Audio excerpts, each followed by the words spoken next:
দীপাবলিতে বাড়ি আসা এক বৃদ্ধকে টিটি ট্রেন থেকে ধাক্কা দিয়ে নামিয়ে দেয়, কিন্তু তার একটি কলে পুরো রেলওয়ে কেঁপে ওঠে। বন্ধুরা, সকাল 10টা বাজছিল। নয়াদিল্লি রেলওয়ে স্টেশনের প্ল্যাটফর্ম নম্বর 16তে ভিড় ছিল তুঙ্গে। দিওয়ালির দুদিন আগের দিন সবাই বাড়ি পৌঁছানোর জন্য মরিয়া। হাজার হাজার মানুষ একে অপরের ওপর দিয়ে হেঁটে একটি দিকেই এগিয়ে চলেছে, বিহারগামী ছাপড়া সুপারফাস্ট এক্সপ্রেস 12,566-র দিকে। 65 বছর বয়সী শিবনারায়ণ প্রসাদও সেই ভিড়ের মধ্যে ধীরে ধীরে এগিয়ে যাচ্ছিলেন। হাতে ছোট ব্যাগ, শ্বাস প্রশ্বাস দ্রুত, আর মনে শুধু একটাই চিন্তা, যে কোনোভাবে আজ ছাপড়া পৌঁছাতে হবে, নাতি অপেক্ষা করছে নিশ্চয়ই। স্টেশন জুড়ে হুড়োহুড়ি, চিৎকার, টিকিট পরীক্ষকদের আওয়াজ, চারদিকে চরম বিশৃঙ্খলা। শিবনারায়ণজি পকেট থেকে টিকিট বের করলেন, S5 কনফার্ম স্লিপার সিট। এক মুহূর্তের জন্য মন শান্ত হল, সিট তো নিশ্চিত। কিন্তু যেই তিনি S5-এর কাছে পৌঁছালেন, তার পা যেন নিজে থেকেই থেমে গেল। দরজা পুরোপুরি লোক ভর্তি, কেউ জানালার সঙ্গে ঝুলে আছে, কেউ দরজায় ঝুলছে, কেউ বা ভেতর থেকে অন্যদের জায়গা না ছেড়ে শক্ত করে দাঁড়িয়ে আছে। একজন যুবক তাকে দেখে চিৎকার করে বলল, আঙ্কেল, ভুলেও এখানে ওঠার চেষ্টা করবেন না, পড়ে যাবেন। শিবনারায়ণজি বিনতি করলেন, বাবা, আমার টিকিট কনফার্ম, শুধু উঠতে হবে। কিন্তু উত্তরে তাকে কাঁধ দিয়ে সরিয়ে দেওয়া হলো, আঙ্কেল, কোনো জায়গা নেই, এগিয়ে যান। তিনি গেট ধরে ওঠার চেষ্টা করলেন, কিন্তু পিছন থেকে আসা এক ধাক্কায় তিনি প্রায় পড়েই যাচ্ছিলেন। চারপাশ থেকে আওয়াজ, আঙ্কেল সরুন, এগিয়ে যান, এখানে কেউ উঠতে পারবে না। ট্রেনের হুইসেল বেজে গিয়েছিল, ইঞ্জিন থেকে ধোঁয়া বাতাসে ছড়িয়ে পড়ছিল। ট্রেন ধীরে ধীরে চলতে শুরু করল। শিবনারায়ণজির বুক কেঁপে উঠল। যদি ট্রেন চলে যায় তবে দিওয়ালি পালন করা হবে না, নাতি নিশ্চয়ই পথ চেয়ে আছে। তার চোখ দ্রুত এদিক ওদিক ঘুরতে লাগল। স্লিপারে ঢোকার কোনো পথ ছিল না। তখনই তার চোখ পড়ল স্লিপারের ঠিক সামনে AC3 কোচের দরজা অর্ধেক খোলা, ভেতরে একটু জায়গা খালি। না কোনো ধাক্কা, না কোনো হুড়োহুড়ি। ট্রেন ততক্ষণে 10-15 কিমি ঘন্টা গতিতে চলছিল। তিনি মনে মনে বললেন, ট্রেন তো ধরতেই হবে, টিটির সাথে কথা বলে নেব, ফাইনও দিয়ে দেব। দ্রুত পায়ে এগিয়ে তিনি এসি কোচে পৌঁছালেন। রেলিং ধরতেই ভেতর থেকে এক যুবক বলল, আঙ্কেল, হাত দিন। কয়েক সেকেন্ডের মধ্যে তিনি এসি কোচের ভেতরে। শ্বাস প্রশ্বাস দ্রুত চলছিল, কিন্তু মনে স্বস্তি। চলো, বাড়ির দিকে তো রওনা হওয়া গেল। পকেটে টিকিট রেখে তিনি দরজার পাশের দেওয়ালে হাত রেখে দাঁড়িয়ে পড়লেন। ভেতরে বসা লোকজন তার দিকে তাকিয়েছিল। কারো কারো চোখে সন্দেহের দৃষ্টি। মনে হয় টিকিট ছাড়াই এসেছে। দিওয়ালিতে সবাই এভাবেই উঠে পড়ে, টিটি এলে ধরা পড়বে। শিবনারায়ণজি চুপ ছিলেন। তার শুধু নিজের অসহায়তার কথা মনে ছিল। স্লিপারে উঠতেই পারলেন না। এই ভেবে তিনি এক কোণে চুপচাপ দাঁড়িয়ে রইলেন। ট্রেন আনন্দবিহার পার করে কানপুরের দিকে গতি বাড়াচ্ছিল। হঠাৎ এসি কোচের দরজা খুলল এবং ভেতরে প্রবেশ করলেন টিটিই বিনয় ত্রিপাঠী। দ্রুত হাঁটা, তীক্ষ্ণ দৃষ্টি এবং মুখে অহংকারের ছাপ। সবাই টিকিট বের করুন, তিনি জোরে আওয়াজ দিলেন। কিন্তু যেই তার দৃষ্টি শিবনারায়ণজির ওপর পড়ল, তিনি থমকে গিয়ে বললেন, তুমি এসিকে কি করছো? শিবনারায়ণজি টিকিট বের করে বললেন, বাবা, আমার স্লিপারের কনফার্ম টিকিট আছে, ভিড়ের কারণে উঠতে পারিনি, তাই বাধ্য হয়ে এসিতে এসেছি, প্রয়োজন হলে ফাইন লাগিয়ে দাও। বিনয় টিকিটটি এমনভাবে দেখলেন যেন সেটি কোনো ফালতু কাগজ। হেসে বললেন, ওহো, কনফার্ম টিকিট দেখিয়ে এসিতে মজা নেবেন? দিওয়ালিতে সবারই এসি চাই। কোচের কিছু লোক হেসে উঠল। শিবনারায়ণজির চোখ নত হল। তিনি ধীরে ধীরে বললেন, ভুল করিনি বাবা, উঠতে পারিনি। বিনয়ের গলা আরও চড়া হল। যদি উঠতে না পারো তার মানে এই নয় যে এসি তোমার বাড়ি, চলো বাইরে নামো। শিবনারায়ণজি হাত জোড় করলেন, বাবা, কোথায় নামব? আমি তো। বিনয় তার কথা মাঝপথে কেটে দিলেন, অনেক হয়েছে, একে বের করো। আর পরের মুহূর্তেই তিনি শিবনারায়ণজির হাত ধরে সোজা দরজার দিকে ধাক্কা দিলেন। ট্রেন তখন প্রয়াগরাজ আউটার এলাকায় ধীর গতিতে ছিল, কিন্তু ধাক্কা এত জোরে ছিল যে শিবনারায়ণজি প্ল্যাটফর্মে পড়ে গেলেন। হাঁটু ফেটে গেল, কনুই ছড়ে গেল, ব্যাগ দূরে ছিটকে পড়ল। কোচে এক্কেবারে নীরবতা। কয়েকজন মোবাইল বের করে ভিডিও বানানো শুরু করল। শিবনারায়ণজি ধীরে ধীরে উঠলেন, ব্যাগটি তুললেন এবং পাশের বেঞ্চে গিয়ে বসলেন। ব্যথা আর অপমান উভয় কারণে তার মুখ কাঁপছিল। তিনি কাঁপতে কাঁপতে পকেটে হাত দিলেন এবং ফোন বের করলেন। কয়েক সেকেন্ড স্ক্রিনের দিকে তাকিয়ে রইলেন। তারপর একটি নম্বর ডায়াল করলেন। ফোন কানে লাগিয়ে ক্লান্ত ভাঙা গলায় বললেন, হ্যালো, কন্ট্রোল রুম, আমি শিবনারায়ণ প্রসাদ বলছি। ওপাশ থেকে সঙ্গে সঙ্গে আওয়াজ এলো, হ্যাঁ স্যার, কন্ট্রোল রুম প্রয়াগরাজ, কে বলছেন? শিবনারায়ণজি ধীরে ধীরে বললেন, আমি শিবনারায়ণ প্রসাদ, প্রাক্তন স্টেশন মাস্টার, ছাপড়া জাংশন। এবং তার সাথে ঘটে যাওয়া সমস্ত ঘটনা তিনি জানালেন। ওপাশের আওয়াজ এক মুহূর্তের জন্য থেমে গেল। ফোনটি অন্য লাইনে ট্রান্সফার করা হলো। কয়েক সেকেন্ডের মধ্যে একটি গম্ভীর কণ্ঠস্বর শোনা গেল। স্যার, আপনি এই মুহূর্তে কোথায় আছেন? শিব নারায়ণজি চারদিকে দেখলেন। প্ল্যাটফর্মে লোক আসছে যাচ্ছে, বেঞ্চে বসা কিছু যাত্রী তার দিকে তাকিয়ে আছে, আর কিছুটা দূরে সেই এসি কোচ, যেখান থেকে তাকে ধাক্কা দিয়ে নামিয়ে দেওয়া হয়েছিল। তিনি ধীরে গলায় বললেন, প্রয়াগরাজ আউটার এলাকায় ধাক্কা দেওয়া হয়েছিল, পড়ে গেছি। ওপাশ থেকে উৎকণ্ঠিত কণ্ঠস্বর, স্যার, আপনি সেখানেই থাকুন, আমি এখনই আরপিএফ এবং ডেপুটি স্টেশন ম্যানেজারকে পাঠাচ্ছি, দয়া করে নড়বেন না। ফোন কেটে গেল। শিবনারায়ণজি ধীরে ধীরে ফোনটি নামিয়ে রাখলেন এবং গভীর শ্বাস নিলেন। চোখে ব্যথা ছিল, কিন্তু মুখে অপমানের সঙ্গে এখন এক শান্ত শীতলতাও ছিল, যা দেখে যে কেউ বুঝতে পারত যে এই লোকটি কেবল একজন বৃদ্ধ নন, রেলওয়ের মাটিতে বেড়ে ওঠা এক যোদ্ধা। কয়েক মিনিটের মধ্যেই দূর থেকে আরপিএফের 2 জওয়ানকে দৌড়াতে দেখা গেল। তাদের পিছনে পিছনে ডেপুটি স্টেশন ম্যানেজারও আসছিলেন। স্যার, আপনি নিচে পড়লেন কিভাবে? আঘাত লেগেছে তো? ডেপুটি ম্যানেজার প্রায় হাঁপাতে হাঁপাতে বললেন।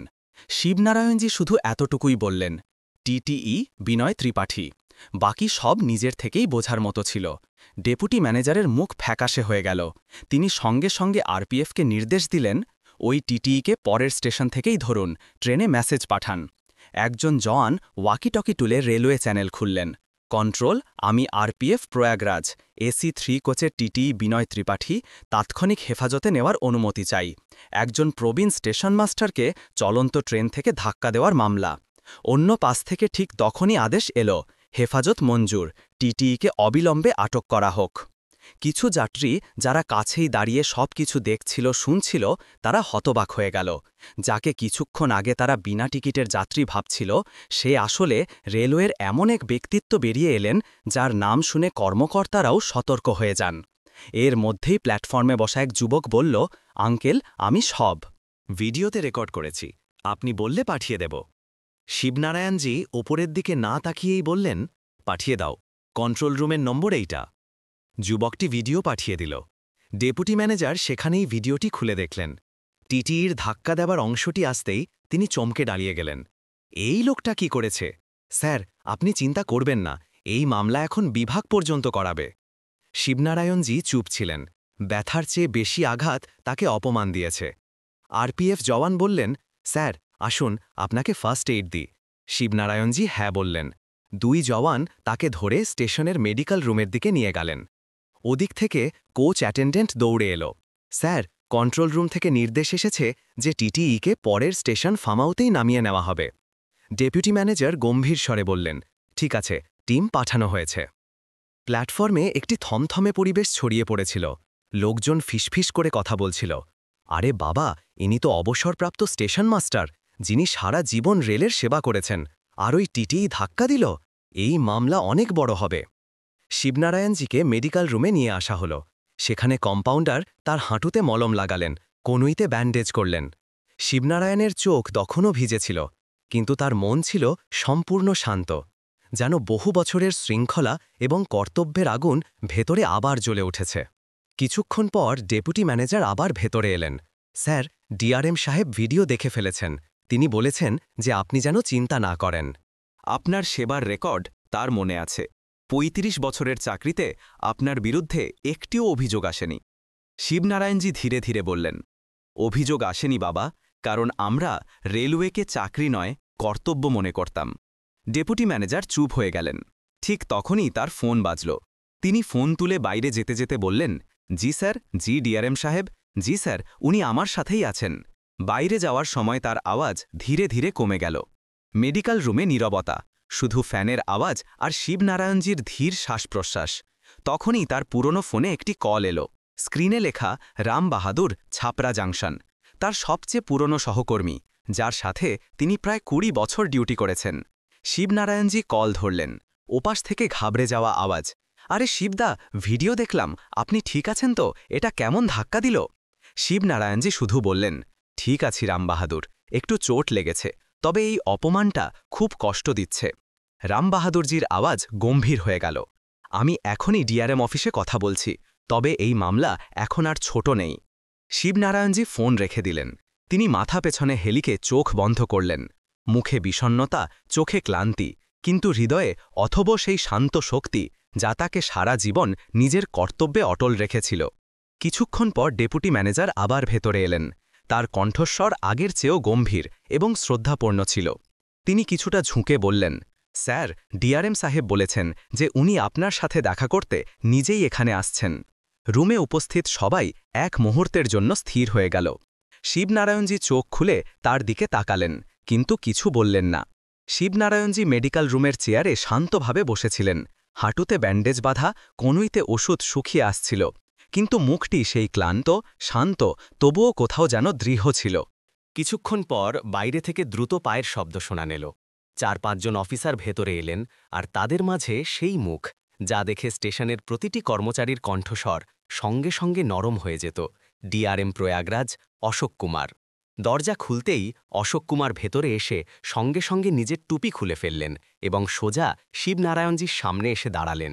তার চোখে বিস্ময়, দুঃখ এবং শ্রদ্ধা তিনটেই স্পষ্ট দেখা যাচ্ছিল। স্যার, কণ্ঠস্বর এতটাই ক্ষীণ ছিল যে রুমে নীরবতা নেমে এলো। আপনার সাথে এমনটা কিভাবে হলো? শিবনারায়ণ ধীরে ধীরে বললেন, সময় বদলে গেছে বাবা।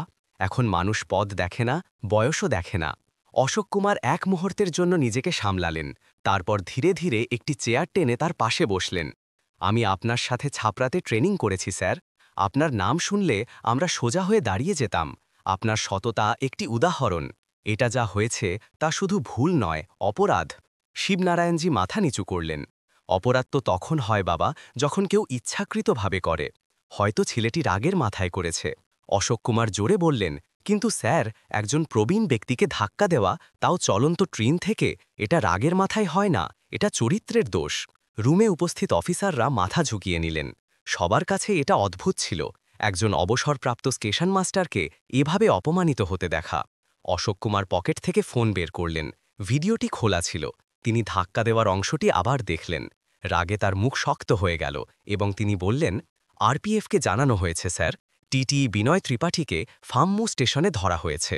শিবনারায়ণজি শুধু বললেন, চোট তো ঠিক হয়ে যাবে, কিন্তু যে লোকগুলো ভিড়ের মধ্যে দাঁড়িয়েছিল, একজনও আমাদের বাঁচানোর চেষ্টা করেনি। এই কথাটি বলার সময় তার চোখ ভরে এলো। অশোক কুমার ধীরে ধীরে বললেন, স্যার, আপনার সম্মান রেলওয়ের সম্মান। আপনার সাথে যা হয়েছে আমরা তা কোনো মূল্যেই হালকাভাবে ছেড়ে দেব না। আমি আমার চেয়ারের শপথ নিয়ে বলছি। রুমে নীরবতা আরও গভীর হল। অশোক কুমার ডেপুটি ম্যানেজারকে ডাকলেন। এদের জন্য একটি বিশ্রাম কক্ষ প্রস্তুত করুন, ফ্রেশ হওয়ার ব্যবস্থা করুন, সঙ্গে একটি গাড়িও তৈরি থাকুক। ইনি ছাপড়া যাবেন না, আমি নিজেই তাকে এলাহাবাদের আমার রেস্ট হাউসে নিয়ে যাব। সেখান থেকে বাকি যাত্রার দায়িত্ব আমার। ডেপুটি ম্যানেজার সঙ্গে সঙ্গে বাইরে চলে গেলেন। অশোক কুমার আবার শিবনারায়ণজির দিকে তাকিয়ে বললেন, স্যার, আজকের পর থেকে ওই টিটিইকে আর চাকরিতে দেখা যাবে না। বিভাগ মামলাটি রেলওয়ে বোর্ড পর্যন্ত পাঠাচ্ছে। আপনার যদি কোনো নথির প্রয়োজন হয় বলুন। শিবনারায়ণ মৃদু হাসলেন। আমরা রেলওয়ের লোকেরা বড় মনের হই বাবা।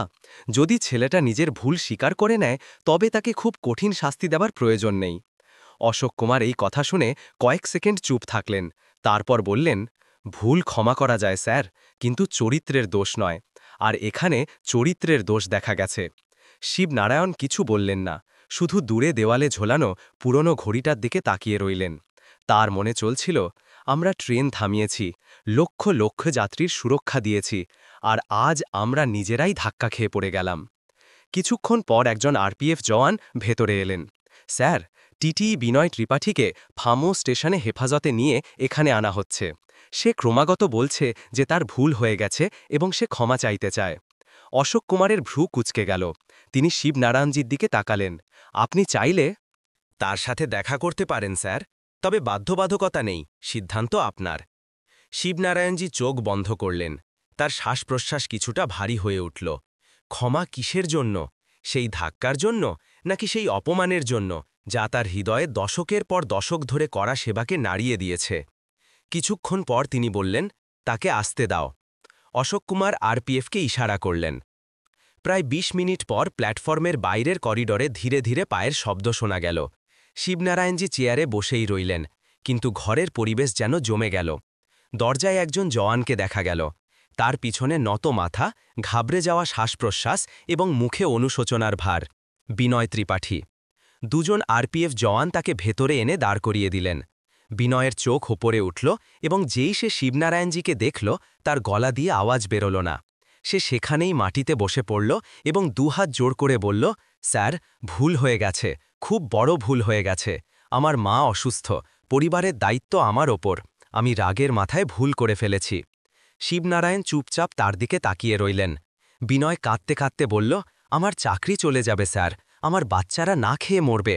আপনি যা খুশি শাস্তি দিন, কিন্তু আমার রুজি রোজগার কেড়ে নেবেন না। শিবনারায়ণ চোখ বন্ধ করলেন। তার ভেতরে কিছু একটা ভাঙছিল, আবার কিছু একটা জেগে উঠছিল। তিনি ধীরে ধীরে বললেন, আমরা বুড়ো মানুষ বাবা, ধাক্কা লাগলে পড়ে যাই, কিন্তু অপমান তা ভেতর থেকে ভেঙে দেয়। বিনয়ের চোখ থেকে অশ্রু ঝরতে থাকল। পুরো ঘরে নীরবতা, কারোর কথা বলার সাহস ছিল না। শিবনারায়ণ তার দুর্বল বাহুগুলি মালিশ করতে করতে বললেন, তুমি ভুল করেছ, অনেক বড় ভুল, কিন্তু তোমার ভুলের শাস্তি যেন আমাদের না হয়। অশোক কুমার বিনয়ের দিকে রাগের চোখে তাকাচ্ছিলেন, কিন্তু শিবনারায়ণজীর কণ্ঠে ছিল অভিজ্ঞতার কোমলতা। তিনি ধীরে ধীরে বললেন, ওঠো বাবা। বিনয় কাঁপতে কাঁপতে উঠে দাঁড়াল।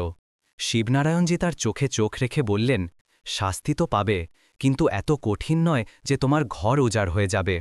ঘরটি আবার এক গভীর নীরবতায় ডুবে গেল। কেউ বুঝতে পারছিল না যে এটা দয়া নাকি ন্যায়বিচারের সংজ্ঞা। বিনয় আবার কেঁদে উঠল, স্যার, ধন্যবাদ, আপনি আমার চাকরি যেতে দিলেন না। আমি আপনার এই দয়া কখনো ভুলব না। দয়া নয় বাবা, শিবনারায়ণ মৃদু স্বরে বললেন, দায়িত্ব। তুমিও রেলওয়ের, আর আমরা সবাই ভ্রমণকারীদের সুরক্ষার জন্য তৈরি হয়েছি। যদি তুমি পড়ো, তবে সেই লক্ষ লক্ষ মানুষ পড়বে যারা তোমাকে বিশ্বাস করে। বিনয়ের চোখের জল আর থামছিল না। ঘরের বাইরে ভিড় জমে গিয়েছিল। খবর ছড়িয়ে পড়েছিল যে একজন অবসরপ্রাপ্ত স্টেশন মাস্টারকে চলন্ত ট্রেন থেকে ধাক্কা দেওয়া হয়েছে। ডিআরএম বাইরে গিয়ে ভিড়কে উদ্দেশ্য করে বললেন, যাত্রীরা আমাদের জন্য ভগবানের সমান। যদি কোনো কর্মকর্তা তাদের অপমান করে, তবে তার বিরুদ্ধে কঠোর ব্যবস্থা নেওয়া হবে। এটা রেলওয়ের পক্ষ থেকে প্রতিশ্রুতি। লোকজন হাততালি দিল, কয়েকজনের চোখ ভিজে গেল। ওদিকে শিবনারায়ণজী এখন ওঠার চেষ্টা করছিলেন। আরপিএফ জওয়ানরা সঙ্গে সঙ্গে এগিয়ে এলো। স্যার, আস্তে, সাবধানে। শিবনারায়ণজী বললেন, বাবা, আমাদের বাড়ি যেতে হবে। দিওয়ালি 2 দিন পর, নাতি রঙ্গোলি বানাবে আর অপেক্ষা করবে। অশোক কুমার সঙ্গে সঙ্গে বললেন, স্যার, আপনি আমার সাথে চলুন। এলাহাবাদ রেস্ট হাউসে আপনার জন্য ঘর প্রস্তুত। আজ রাতে সেখানেই থাকুন। কাল সকালে আমি নিজেই আপনাকে চেয়ারকারে ছাপড়া পাঠাবো। ফ্রি আপগ্রেড, আপনার সেবার প্রতি সম্মানের প্রতীক। শিবনারায়ণ হালকা হাসলেন, অনেক ধন্যবাদ বাবা, কিন্তু আমাদের কোনো আপগ্রেডের প্রয়োজন নেই। শুধু সম্মানটা ফিরে পেয়েছি, সেটাই যথেষ্ট। অশোক কুমার আবেগপ্রবণ হয়ে তাকে ধরে নিলেন। ঘর থেকে বাইরে আসার সময় শত শত যাত্রী তাকে শ্রদ্ধার সাথে পথ করে দিল। কেউ হাত জোড় করে বলছিল, নমস্তে মাস্টার সাহেব। কেউ বলছিল, স্যার, আপনার জন্য আমরা সবাই দাঁড়িয়ে আছি। আবার কেউ ভিডিও রেকর্ড করতে করতে বলছিল, এইটাই আসল রেলওয়ে। এমন লোকেরাই এই সিস্টেমকে বাঁচিয়ে রাখে। শিবনারায়ণজী শুধু মাথা নাড়তে থাকলেন। তিনি ভিড়ের দিকে তাকিয়ে বললেন, বাবা, ট্রেন লোহার তৈরি হয় না, সম্পর্কের তৈরি হয়। এই একটি বাক্যে স্টেশনের পরিবেশ যেন থমকে গেল। সবাই চুপ হয়ে গেল, এবং সেই ভিড়ের মধ্যে একজন প্রবীণ স্টেশন মাস্টারের বিনয় মুখটি উজ্জ্বল হয়ে উঠল। কিছুক্ষণ পর একটি গাড়ি তাকে রেস্ট হাউসে নিয়ে গেল। রাতভর তিনি শুধু একটি কথাই ভাবলেন, ভুলের জন্য শাস্তি জরুরি, কিন্তু শাস্তি এমন হওয়া উচিত নয় যে মানুষ আর কখনো উঠে দাঁড়াতে না পারে। পরের দিন সকালে শিবনারায়ণ চেয়ারকারে বসে ছাপড়ার দিকে যাচ্ছিলেন। জানালা দিয়ে রোদ আসছিল। হাঁটুতে ব্যান্ডেজ ছিল, কিন্তু মন ছিল হালকা। ছাপড়া স্টেশনে পৌঁছাতেই তার নাতি দৌড়ে এসে তাকে জড়িয়ে ধরল। দাদু, আমি তোমাকে আমার রঙ্গোলি দেখাবো। শিবনারায়ণজীর চোখ জলে ভরে এলো। চল বাবা, বাড়ি চলি। এবং স্টেশনের বাইরে দাঁড়িয়ে তিনি আকাশের দিকে তাকালেন, যেন তিনি তার পুরনো কর্তব্যকে আজ আবার মন থেকে স্যালিউট করছেন। বন্ধুরা, পৃথিবীতে সবচেয়ে বড় পদ হল মানবতার। ভুলের জন্য শাস্তি অবশ্যই হওয়া উচিত, তবে মানুষকে উঠে দাঁড়ানোর মতো সুযোগও দেওয়া দরকার। সম্মান কখনো বয়স থেকে পাওয়া যায় না, ব্যবহার থেকে পাওয়া যায়। কিন্তু আপনি যদি শিবনারায়ণজীর জায়গায় থাকতেন, তবে কি আপনি ওই টিটিইকে ক্ষমা করতেন, নাকি তার বিরুদ্ধে কঠোর ব্যবস্থা নিতেন? নিচে মন্তব্য করে অবশ্যই জানাবেন আপনার মতে সঠিক সিদ্ধান্ত কোনটি ছিল। আর এমন সত্যি আবেগময় গল্প দেখতে ভিডিওটি লাইক ও শেয়ার করতে ভুলবেন না এবং যেতে যেতে আমাদের চ্যানেল সাবস্ক্রাইবও অবশ্যই করবেন। দেখা হবে পরের ভিডিওতে। ততক্ষণে মানবতাকে বাঁচিয়ে রাখুন, ভালো কাজকে অভ্যাসে পরিণত করুন এবং প্রবীণদের সর্বদা সম্মান দিন।